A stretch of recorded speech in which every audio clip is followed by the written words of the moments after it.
विठ्ठला रे तू उदाराचा राव, विठ्ठला रे तू उदाराचा राव, विठ्ठला तू जीव जगाचा या, विठ्ठला तू जीव जगाचा या, विठ्ठला रे तू उदाराची राशी, विठ्ठला रे तू उदाराची राशी, विठ्ठला तुझ पासी सकळ सिद्धी, विठ्ठला तुझ पाशी सकळ सिद्धी, विठ्ठला रे तुझे नाम बहु गोड, विठ्ठला रे तुझे नाम बहु गोड, विठ्ठला तू कोड पुरवीसी, विठ्ठला तू कोड पुरवीसी, विठ्ठला रे तुझे श्रीमुख चांगले, विठ्ठला रे तुझे श्रीमुख चांगले, विठ्ठला लागले ध्यान म्हणे, विठ्ठला लागले ध्यान म्हणी, विठ्ठला रे वाचे बोला बहुरस, विठ्ठला रे वाचे बोला बहुरस, विठ्ठला रे सोस घेतला दिवे,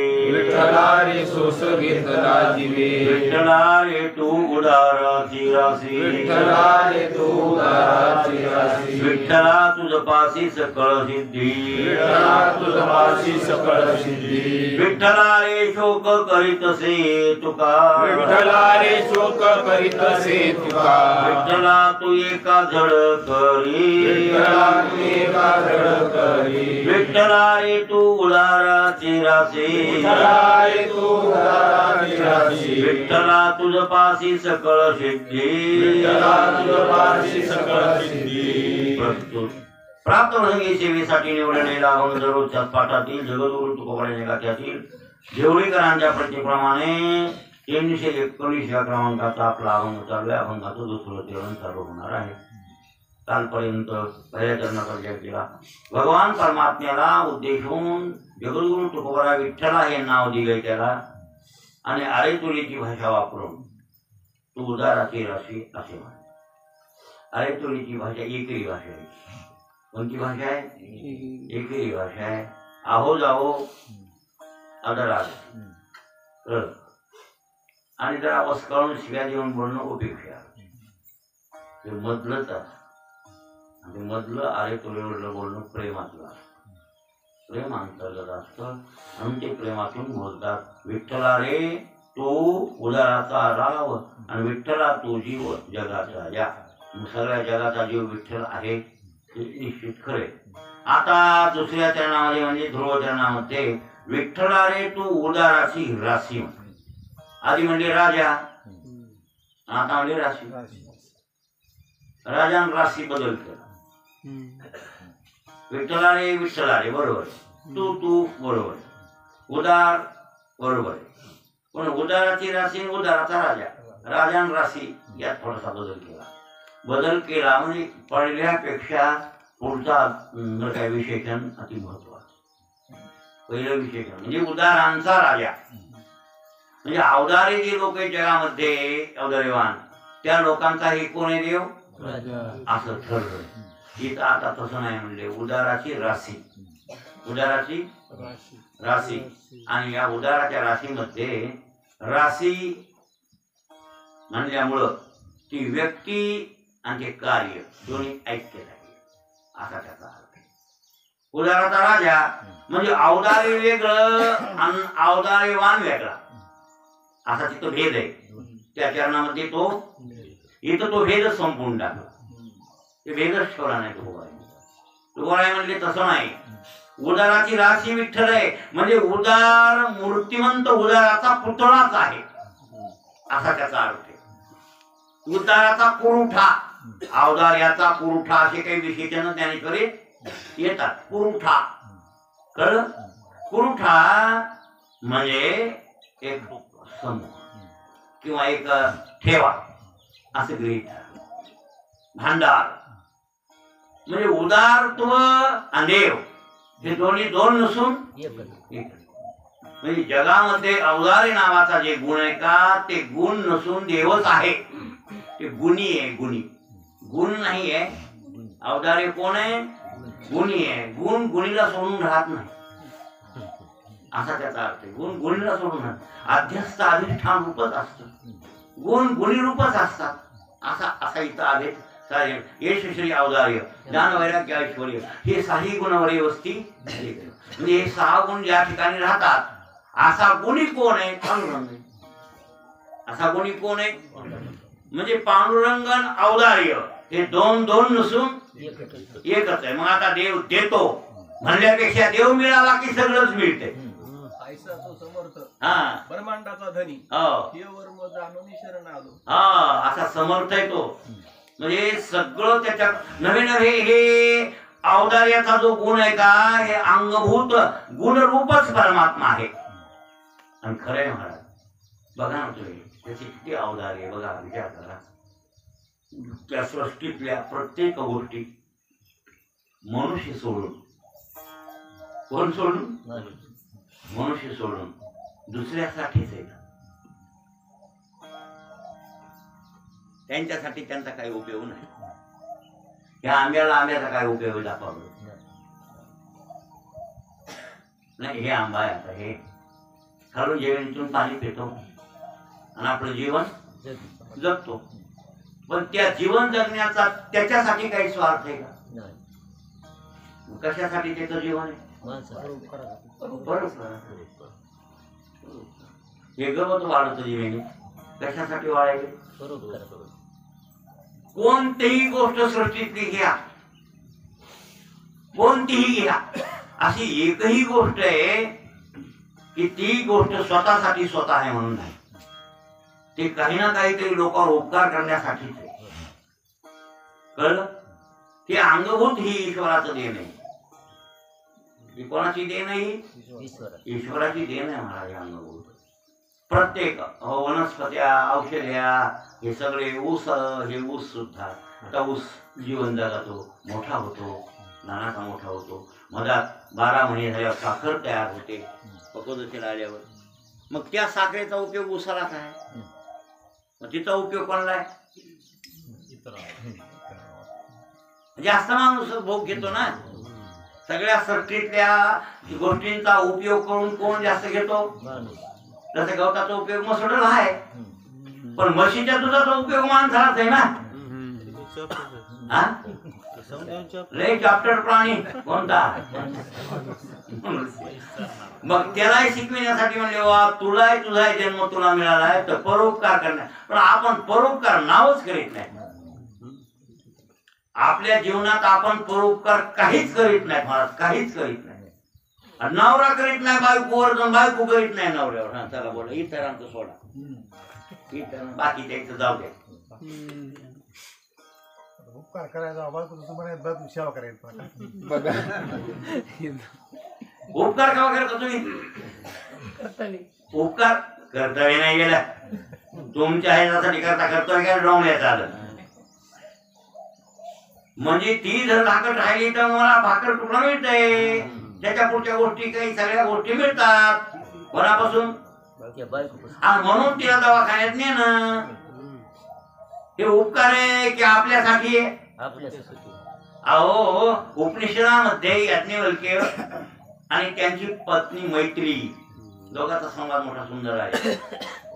याज्ञवल्क्य ऋषी एवढे लोभिष्ठ आहेत, बायका 2 आहेत त्यांना. हा हा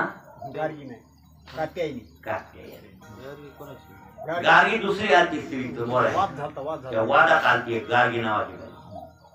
कात्यायनी बरोबर आहे आणि मैत्री, या 2 बायकाचा नवरा आहे कोण? याज्ञवल्क्य महाराज. याज्ञवल्क्य महाराज एवढे लोभिष्ठ आहेत, लोभ होता त्यांच्याकडे, तरी ब्रह्मवेत्तेपणा मोडू दिला नाही. ब्रह्मवेत्ते आहेत महाराज. कोण? खरंच याज्ञवल्क्य ब्रह्मवेत्ते, खरोखर ब्रह्मवेत्ते. तिकडं तर 2 बायका हेन ते महाराज. मोठा अधिकार आहे कोणाचा? त्याला का महाराज राजा जनकाला सुद्धा कौतुक करा. राजा जनक लय खटपटीत होता बऱ्याच दिवसापासून कोणाकडं? याज्ञवल्क्यानं झाला. या माझ्या घरी याज्ञवल्क्यानं जेवायला जनकाची लय इच्छा होती, पण ते येत नव्हता महाराज, कोणाच्या घराला जात नव्हता. ते दुर्मिळ महाराज. 2 बायकाचा नवरा आहे पण दुर्मिळ आहे. महाराजांना घरला यावं अशी अपेक्षा राजा जनकाची. आणि राजे महाराजे यांच्या मागे लागतात त्या संतांची. आणि कारण काय, संत तसा तर पंडित सुद्धा राजापेक्षा श्रेष्ठ सांगितले. राजे लोकांपेक्षा पंडित सुद्धा श्रेष्ठ आहे. हो मनुष्य गंधर्व सुद्धा श्रेष्ठ वर्ण नाही किंवा राज आनंदापेक्षा माणूस आनंदापेक्षा राज आनंद मृत्यूलोकातला माणूस आनंदापेक्षा राज आनंद मोठा आहे. राज आनंदापेक्षा मला वाटते मनुष्य गंधर्व आनंद श्रेष्ठ आहे नाही. मनुष्य गंधर्वापेक्षा देव गंधर्वाचा आनंद श्रेष्ठ आहे नाही काय हे हो. हा मग माणसाच्या आनंदापेक्षा राजाचा आनंद काय आवरे की नाही भाऊ. तुमचा आनंद आहे आणि तुमचा महाराष्ट्राचा मंत्री ते फडणीस फरक एकच आहे का तुमच्या नाही तुम्हाला घरचं कोणी बायको ना किंवा घरचे सूत्र तुमच्या हातात नाही हा हे वावरी काय ते म्हणलं तरी जमाना. आता हे लोकशाही सोडा हो हे लोकशाही याला काय करायचं. घर तर राज्य पहिलं होतं हुकुमशाहीचे आणि ते राजा मन मानेल ते करीत होता मनाला येईल ते त्याला कोणाला विचारायची गरजच नव्हती. फक्त मंत्र्याकडे उगाच सल्ला म्हणून घेत होत. एक मंत्री महोदय असं असं ठरलंय ते देश जिंकायचं आहे असं माझ्या मनात आहे. याच्याबद्दल तुमचं मत फक्त त्यांच्याबद्दल एवढं त्याचं मत ऐकून घ्यावं लागत होतं काय सरकार आपली सेना कमी वाटते जरा त्यांची सेना जास्त आहे आपण सैन्य बळ वाढवू आणि पुन्हा मग युद्ध करू हे आपल्याला बरोबर पडेल नाही तर फसगत होईल असं आम्हाला वाटतंय. असं एवढं म्हणल्यावर मग ते त्याचा अभ्यास करायचा त्याच्याबद्दल नाही. आणि ते जरी म्हणला कमी सैन्य असू द्या पण तुम्ही युद्ध करावं लागतंय की नाही. याला म्हणते हुकुमशाही नाही भाऊ. आणि असा हुकुमशाहीतला राजा आपल्या आनंदापेक्षा आनंदवान आहे की नाही.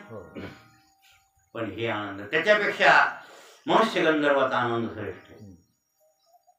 गंधर्व नाव गायक मनुष्य लोकातला मानवी लोकातला गायक त्याचा आनंद आणि त्याच्यापेक्षा देव गंधर्वाचा आनंद श्रेष्ठ. म्हणजे आनंदात उत्तर उत्तर काय म्हणजे श्रेष्ठपणा असं असं सांगितलं.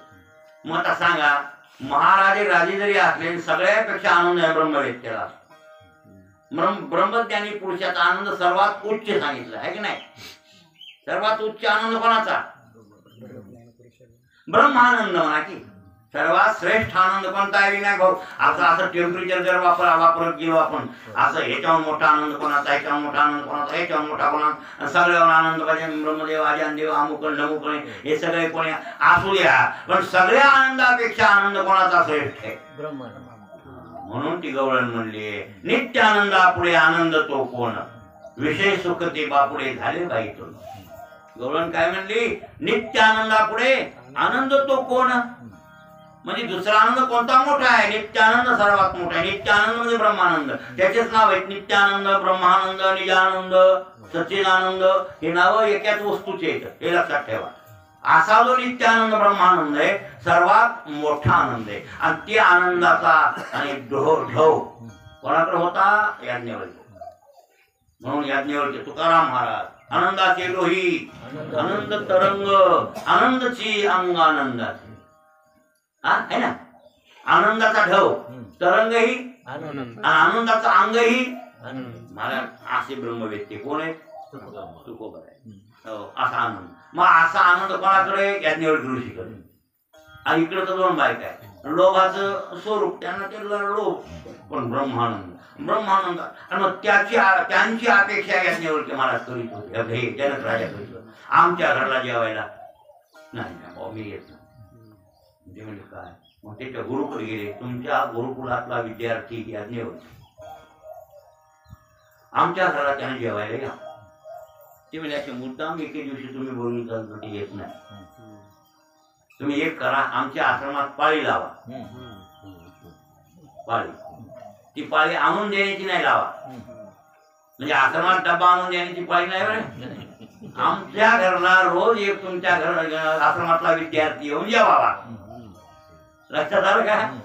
त्याचाही केले तुमच्या आश्रमातले जे विद्यार्थी आहेत त्यातला आज विनायकराव उद्या हे गायवर बरोबर भंडारे अशी बारीक अशा बारीनं पोरं जेवायला आमच्या घरला यावे. रोज मी जेवायला करी. मग गुरुनं अनुमती दिली सगळ्या पोरांना बरो जनक राजाचं अशी काही इच्छा आहे की आपल्या आश्रमातला एक विद्यार्थी त्यांच्या घरला जेवायला जावा. त्यात पहिला मी गुरु आहे तुमचा, मी जातो जेवायला, इथून सुरुवात करू. नंतर तुम्ही सिरियल नंबर नाही एक एक एक एक मी सांगेल त्याप्रमाणे तुम्ही त्याच्या घरी जेवायला जा. ठरलं. रोज एक रोज एक रोज एक जेवण. आणि राजा जनक त्यांची व्यवस्था जेवण जेवायला ते काय करत होता, पकवान वगैरे जसा इच्छा असेल तसे जेवण. आणि मग हे सगळं हे करत करत करत करत करत मग ते जनकाचं पुण्यच कमी पडायचं, कमी पडलं म्हणजे नेमकी वारी याज्ञवल्क्याची आली. गुरु महाराजांनी सांगितलं याज्ञवल्क्य आज तुझी वारी आहे, राजा जनकाच्या सिरियल नंबर जेवायला जायचं ठरलेले आणि तुम्ही जा. मग ती गुरुची आज्ञा म्हणून मानावी लागली. सिरियल नंबर येऊ आता नाही कसं जाऊ गेले जेवायला. त्या दिवशी ही गेलता डोळ्यावर कुठे कुठेतरी गावाला. त्याला काय माहित आज हेच येणार आहे म्हणून, त्याला माहित नाही ना ते सिरियल नंबर आहे तिकडं. हे गेलं डोळ्यावर, हे डोळ्यावर गेला आणि ते याज्ञवल्क्य महाराज घरी जेवायला आले आले. मग ती सुमेधा नावाची राणी आहे, तिनं जेवायला केलं, व्यवस्थित जेवण घातलं, नोकर वर्ग हे ते सगळे असतातच की. सगळ्या राणीवासातल्या राण्यांनी ह्यांनी दर्शन घेतलं सगळ्यांनी आणि सेवक हे दर्शन घेतलं. ते म्हणले राजा कुठे गेले? ते म्हणले गावावर. याज्ञवल्क्यानं आणि ते ब्राह्मणाचा नियम होता पहिल्या काळात. ब्राह्मण घरी जेवला की मंत्रलेल्या अक्षता घ्यायच्या आणि त्याच्या घरात शिपायच्या. असं होतं बघा, आपल्या इकडे नव्हतं ते नाही काही. नाही संकल्प नाही, तिकडे डोंगराकडे मी बघितलं महाराज. जेवण झाल्यावर त्या अक्षता ब्राह्मण घेत होता आणि तुमच्या ज्वारीवर ह्याच्यावर त्याच्यावर वशी पडायची. लक्षात आलं का? हा. आता त्या ब्राह्मणानं काही तुमचं कल्याण होणार नाही, पण टाकायचा नियम आहे ते टाकायचं आहे आणि टाकतात काय काय काय काय श्रेष्ठ असतात. याज्ञवल्क्यानं तसं अक्षता घेतल्या, मंत्रलेल्या आणि त्याच्या झोपलेल्या पलंगावर टाकल्या. ज्या ज्या घरात राजा झोपत होता शयनगृह आणि त्या शयनगृहाच्या पलंगावर लाकडाच्या टाकल्या. अशा टाकल्याबरोबर त्याला पल्लवी म्हणजे वाळलेलं लाकूड आहे त्याला पाला. याज्ञवल्कीच्या मंत्राक्षता तर कोरड्या काष्ठाशी पडलं. याज्ञवल्कीच्या मंत्राक्षता तर कोरड्या काष्ठाशी कोरड्या काष्ठाला पाला फुटलाही नाही भाऊ. आणि ते याज्ञवल्क्य महाराज निघून गेले. राजा जनक घरला आल्यावर बोलू आज जेवायला आलेले महाराजांचं जेवण व्यवस्थित झालं का, असं कसं चौकशी या चांगली जेवण गेली म्हणजे ठीक. हो त्यांनी मग ती अक्षताजवळ त्यांनी वापरमान टाकल्या आणि गेले शयनगृहात. तर पलंगात पाला फुटला. पलंगाला पाला फुटला म्हणजे अक्षता महाराजांना टाकल्यावर असं झालं. हे महाराज आली आणि हे मोठा आहे की आपल्या घरला आलेला, पण माझं दुर्दैव पुण्य कमी पडलं मी गावात. काय चौकशी झाली, त्या चौकशीत निकष निघाला की ते फायदे होते जेवायला ते चालते महाराज, मी घरी नव्हते. आता कसं करावं?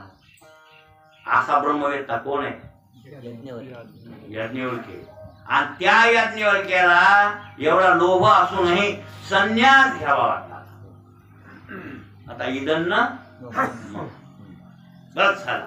आजपर्यंत प्रपंच केला, आता प्रपंच चक्क सोडून द्यावा आणि आपला जो ब्रह्मानंद आहे तो आनंद विक्षेपरहित भोगावा.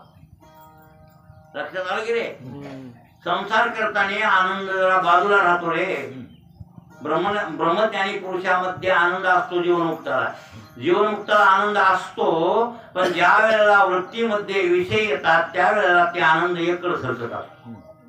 कारण काय वृत्ती अशी आहे एकलकी की ज्या वृत्तीत एका टायमाला एकच विषय मावतो, अनेक विषय मावत नाही. समजलं? म्हणून जीवनमुक्त जरी असला ब्रह्मज्ञानी पुरुष आणि ते जर संसारिक असेल तर संसार करताना बायकोचं दुखू लागलं दवाखान्यात नेण्यामध्ये तिकडं ते ब्रह्मानंद थोडासा कमी होतो म्हणजे तिथंच असतो, पण वृत्तीत काय आलंय? कल्पित वृत्ती स्वीकारलेली विषय आलाय आणि विषय आलाय ते दुःखाचा आलाय. मग तितक्या पुरतं त्याला दुःख तितक्या पुरतं होत या. तुम्हाला जास्त होतंय तर त्याला काय नाही होत, त्याला दुःख होतच नाही. होतंय की नाही? तुम्हाला कसं होतंय? सगळं विसरते. तुम्ही येडेच होतात काय दुःखात आणि बायको नाही येड झाली का हे मी नेलं पुन्हा. बरोबर आहे की नाही?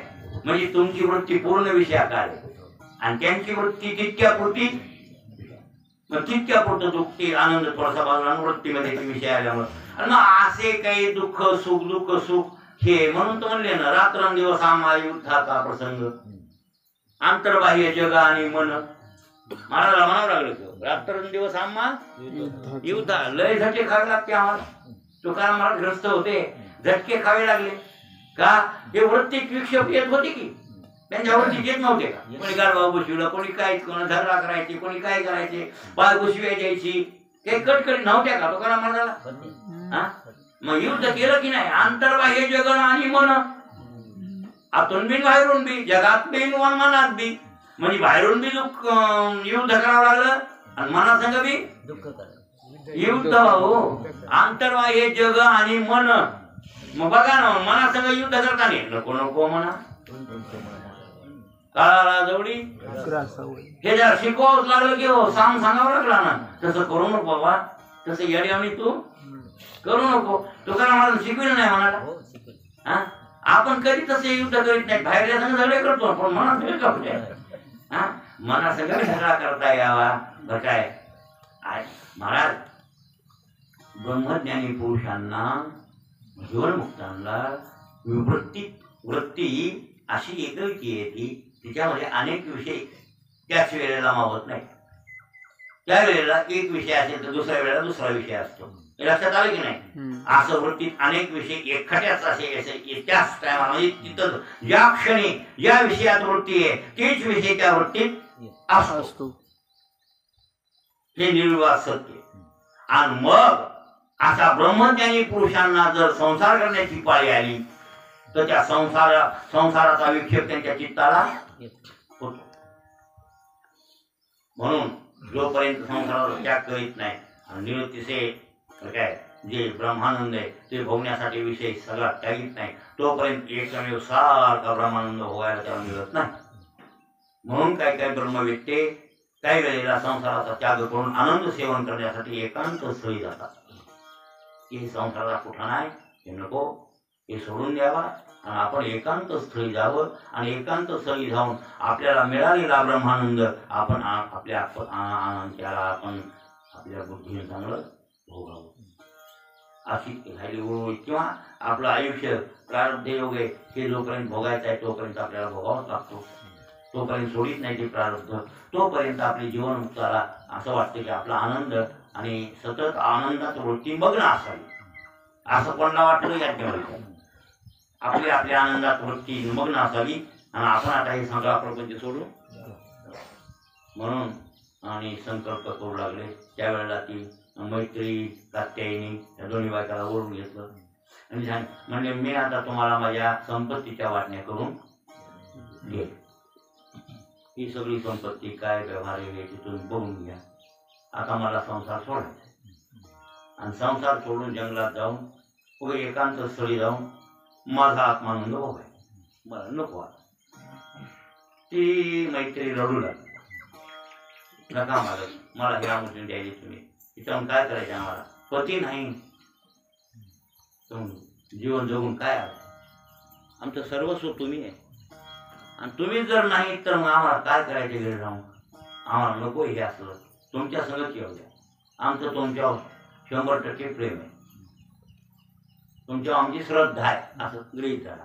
आम्हाला विषयाचा आनंद तुमच्यापासून मिळावा हे नाही, पती सेवा, आमचे पती देव आहेत आणि तुम्हीच देव आहेत आमचे, आणि देव असतोच बी, ते तर देव होताच बी, पण कसलाही नवरा असला तर बायकोचा कोण आहे, देव आहे.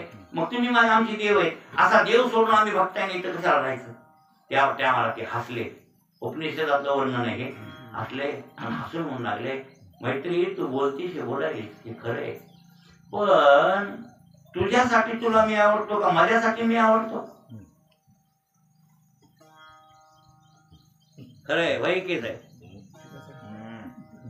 कसं केस आहे, कसं तिला तिच्यासाठी नवरा आवडत आहे का आपल्यासाठी नवरा आवडत आहे,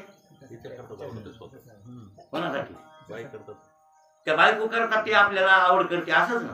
हा आणि तुम्हाला का म्हणून आवडते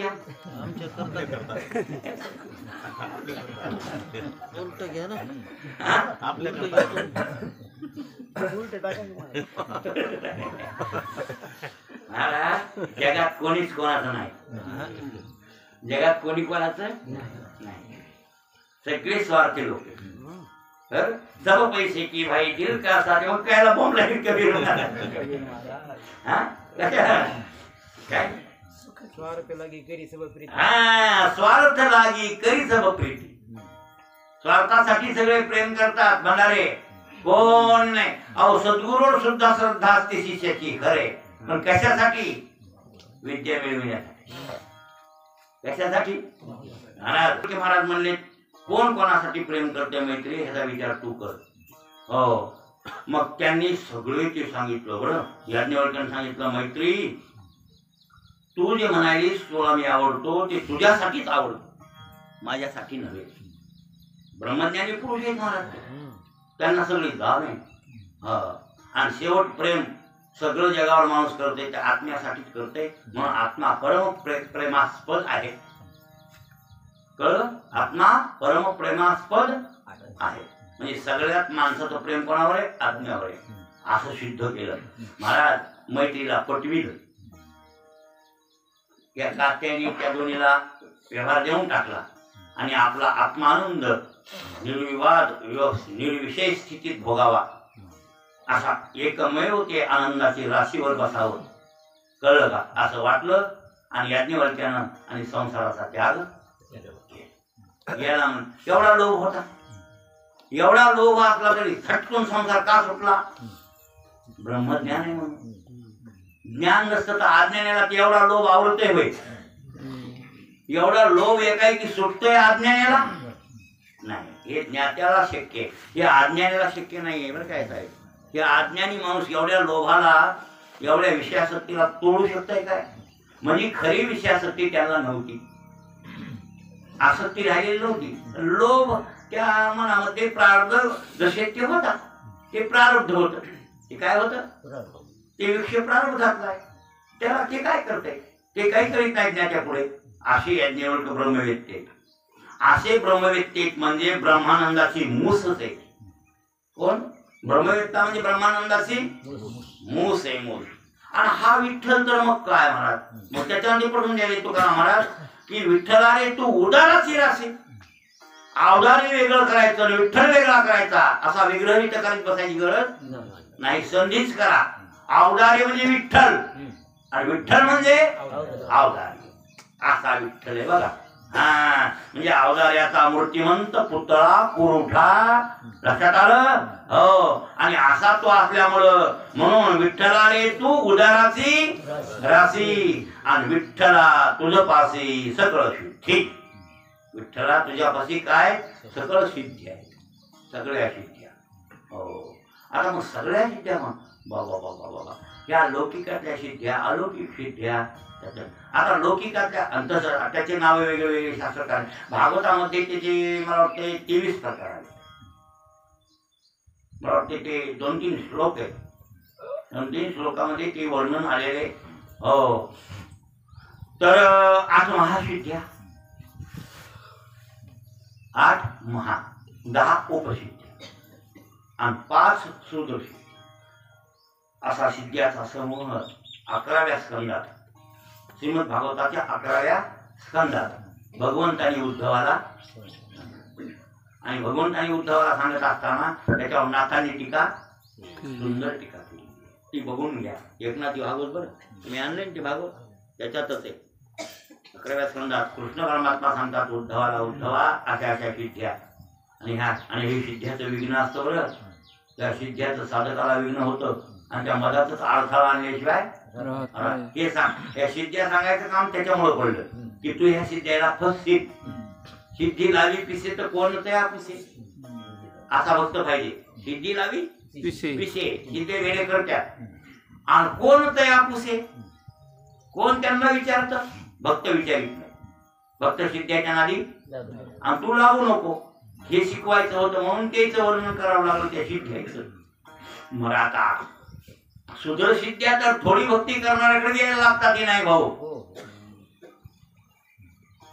थोडी थोडी भक्ती करणाऱ्याकडे यायला लागतात. 5 सुदृढ सिद्ध साधारण साधारण साधारण भक्ती करताना या आणि हळूहळू त्या भक्ताकडे यायला लागतात एक एक सूत्र आणि एखादी सूत्र सिद्धी आली तेव्हा ते महाराज त्या जगात गाजला महात्मा समजतात बघा यायला तर मासवा नसतो काही येत नाही सर्पाला प्रांजळ करणं ही सूत्र सिद्धी आहे. काय म्हणतो लय मोठी सिद्धी समजून एकी अभ्यासाची बळे एकागती अंतराळे व्याघ्र सर्प प्रांजळे केले असं वर्णन आहे का ज्ञानेश्वरी? हो. विष की आहारी पडे समुद्री पायवाट जोडे एकी वाघ ब्रह्म ठोकळे अभ्यासे केले. अभ्यास केल्यावर काही होते महाराज अभ्यास असाध्य ते साध्य करिता सायास कारण अभ्यास तुका म्हणे ओले मूळ भेदी खडकाचे अंग अभ्यासीची सांग कार्यशी दोरे चिरा पडिला नाही कागे पडिला काचणी अभ्यासी सेवनी विष होय. ज्ञानेश्वरी गाथा एक का दोन एवढीशी मुळे असं निघाली झाडातून तिथं उघडलं आणि तिनं ते मोठं करत करत अभ्यास करत करत करत छिद्र पाडलं गायला त्या पर्वताच्या आणि छिद्र पाडीत पाडीत पाडीत पाडीत खरी गेली पाण्याकडे मुळी. तुकाराम महाराजाचा अभंग आहे काय ह्या लोकांना अभ्यास होता ओले मूळ भेदी खडकाचे अंग मुळी तर ओली आणि खडकाचे अंग भेदी अभ्यासीशी सांग कार्यशी हे कशाने होते म्हणले बरोबर आहे ना महाराज अभ्यासीशी सांग दोरे चिरा पडे दोरे चिरा कापे पडिला कासनी आपण हे तर मोठ्याला बघतोच मोठ्याचा दोर ते खाल्ला म्हणजे सौंदर हा सौंदोर खरं नाव आहे त्याचं सौंदोर पण आपण त्याला म्हणतो सौंदर हा होत्या ना मोठा आपल्याकडे वरला नाला खाल्ला सौंदर किंवा सौंदरच म्हणायचे पण नाही सौंदोर म्हणजे त्याच्या संचा दोर वरल्या दोरीच्या संचा दोर म्हणून सौंदोर कळलं का वरला नाला खाल्ला मोठला असतं ना. आता ते जर ते कणानं सरून त्या खाली टेकू लागला त्याच्या शिळा कापत्या नाही दोरे चिरा पडेला काय दोरे चिरा कापे पडेला कासणी. आता दगड भारी का द्वारा भारी दगड भारी पण त्यावढ्या दगडाला दोरी कापते की नाही कशी कापते अभ्यासानं कापते नाही भाऊ बर. तुकाराम महाराज बाळाच्या मायेच्या पोटात लेकरू बसते म्हणजे आईच्या पोटात ज्या टायमाला बाळांतीन होती त्या टायमाला कमीत कमी 2.5 किलो 2 किलो असतं की नाही ते 2 किलो लेकरू एकाएकी जर बसलं तर माय मरल का वाचल हा एकाच टाकला 2.5 किलो लेकरू एखाद्या जर पोटात ठेवायच्या कोणताही डॉक्टर अमेरिकनचा बी आणला आणि कुठला बी आणला आणि ते लेकरू टाकण्याचा प्रयत्न केला 2.5 किलो ते एकाएकी तर वाचती का अशी एखादी वांज बाई काय ऑपरेशन करून जरी मला टाकायचा विचार करता वाचेल का ती नाही वाचेल. आणि तेच लेकरू सूक्ष्म अवस्थेपासून 2.5 किलो पर्यंत जात आणि आईच्या पोटात मावत तिला काही त्रास होत नाही. हे कशाचं बरोबर आहे ना. असा अभंगात कोण महाराजाचं डोसके बरं का त्या कोणाच्या तुकाराम महाराजाचं डोसके आणि बरोबर अभ्यास केल्या विनायक भाऊ काही होत या अभ्यासीची सांग कार्यसिद्धी. इथं परमार्थात बी तसंच आहे. तुम्ही अभ्यास करत राहिले ना तर काही ना काही तुम्हाला प्राप्त झाल्याशिवाय राहत नाही भाऊ. तुम्ही करीत राहा सारखं निष्ठेनं रामायण जरी सांगितलं वाचलं गायवर तुम्हाला म्हणालो तर तुमच्या मागे सिद्धी तोंडात येईल. हा हे असं व्हायले आमच्या पोराला बघा नाही होत आहे आणि ह्याला किती 4-10 वर्ष झाले लग्नच व्हायला झाले लेकरू झालं बरोबर तुम्ही म्हणत हा बिलकुल हो जाएगा की झालं पाहिजे काय वर हा होय की नाही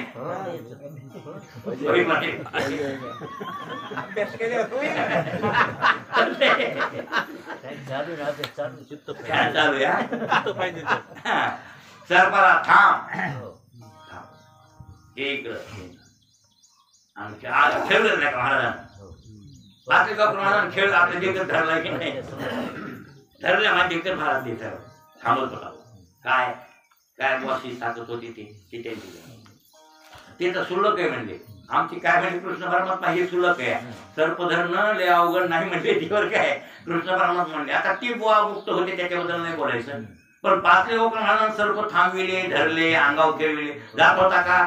प्रांजळ केला होता, प्रांजळ केला होता, प्रांजळ. आणि हे एक एक सिद्ध्या अशा सुदृढ ख्यात. सर्प धरणं, सर्प खेळविणं हे तर सहज कोणालाही शक्य, ते तर मुक्त होते पाचले गावकर, त्याचा विचार करायचा नाही. कोणाचा? पाचले गावकराचा विचार त्याला कमी समजायला असं नाही बरं, ते श्रेष्ठ होते. तरी पण ह्या तर साधारण लोकांकडे येतात आता सिद्ध्या, या सुदृढ सिद्ध्या. सिद्ध्याचा विचार उद्या करू, टाइम संपलाय आपला. हो देवाकडे सिद्ध्या सगळे आहेत म्हणले. तुकारामाला काय म्हणले? विठ्ठला तुझं पासी सगळं सिद्धी. मग सगळ्या किती आहेत बाबा? 18 म्हणावं, 23 किती? 23. हे बघा ना, 10 5 15 8 23. मग तिथं सगळं म्हणले. त्याच्यावर मोठ्या मोठ्या आणखीन काहीतरी वेगळं आहे. आणि हे सगळं कोणाजवळ आहे? विठ्ठलाजवळ. हे सगळं आणि हे सगळं विठ्ठलाजवळ असल्यामुळे विठ्ठलाच्या भक्ताला एक एक एक एक मिळतंय. आणि विठ्ठल भक्त झाला, भक्त जर विठ्ठल रूप झाला, स्वरूप झाला, सगळंच मिळतंय. मग त्याला काय? देव झाल्यावर मिटलंच की पुन्हा काय? देव मिळाला की सगळं. म्हणून तर रास म्हणले ना. रास का म्हणले माहितीये काय? राशी त्याच्यामुळे म्हणले देव मिळाला की सगळं मिळालं. तुकारामानं त्याच्या दृष्टांत दिलाय त्या अभंगामध्ये. काय ते? चिंता नाही गावी विष्णुदासाची, घोष जय जयकार सदा. नारायण घरी साठविले धन, आणि अवघेची वान तया पोटी. हे महत्वाचे. वैष्णवाच्या गावी चिंता नाही, अजिबात नाही. चिंता का असते? कुठेतरी कमी असल्यावर. बरोबर आहे ना? ज्याला काही ज्याच्याकडे कमी आहे त्याला चिंता त्या विषयाची काय? तार विण्याची तुटली तरी आता दुसरी तार आणा बसवावी, एवढी तरी चिंता आहेच. काही ना काही उपद्व्याप मागा असतो. तिथं कमी, तिथं कमी नाही. आपल्याकडे सगळंच कमी आहे. काय आपल्याकडे परिपूर्ण सांगा? काहीच नाही. म्हणून आपल्याकडे चिंता मोठी आहे. नाही मोठी आहे तुमच्याकडे कशी काय? मोठी चिंता आहे आपल्याकडे. मग आपल्याकडे पण विष्णुदासाकडे ही चिंता नाही का? अपेक्षा व्हावी अशी अपेक्षा शिल्लक राहिलीच नाही. त्याचं कारण एक आहे, त्यांच्याकडं नारायण धन आहे. हो, कोणतं धन आहे? नारायण नाम पांडुरंग विठ्ठल, हे धन त्यांच्याकडं आहे. आणि ते धन असल्यामुळं अवघेची वान तयापोटी, म्हणजे त्या धनानं काही मिळतंय. म्हणजे आपल्या धनानं लौकिकातल्या गोष्टी काही मिळतात, पण अलौकिक गोष्टी आपल्या धनानं मिळू शकत नाही. होय, एखादा डॉक्टर आहे आणि तुम्ही म्हणजे डॉक्टर करोड रुपये लागू द्या, नाही 2 कोटी लागू द्या, नाही 5 कोटी लागू द्या, पण आमचा माणूस वाचवा. शक्य का? शक्य नाही. डॉक्टर म्हणेल आम्ही प्रयत्न करतो, माझा हातगुण तुमचं नशीब, याच्यापेक्षा जास्त बोलता येणार. पण इथं नारायण घरी धन आहे. तुम्हाला आयुष्य पाहिजे का? आयुष्य. मनुष्य जन्म पाहिजे का? मनुष्य जन्म. स्वर्ग पाहिजे का? काय पाहिजे? अहो हे तर सुलभ घेतच नाही. काय अपेक्षाच राहिले नाही. सगळ्यावर मोठा ब्रह्मानंद मिळाला आहे त्या लोकांना. म्हणून अवघेची वान तयापोटी. याचा अर्थ ते धन म्हणजे धनरूप परमात्मा. तसं इथं अवधार्य रूप परमात्मा. म्हणून काय? अवधार्याची राशी. म्हणून अवधार्याची राशी आहे. पहिल्या विशेषणाहून दुसऱ्या चरणातलं विशेषण अति उच्च प्रतीचं आहे. बस. आणि ते धन नारायण मिळालं की सगळे वाण मिळतात. नाही वाण, वाण म्हणजे वस्तू. काही वस्तू मिळतात. माझा चिंता करायचं काम नाही, म्हणून चिंता नाही गावी विष्णू जातात. चला, आपला टाइम संपला. आता विठ्ठला तुझं पासी सकळ सिद्धी.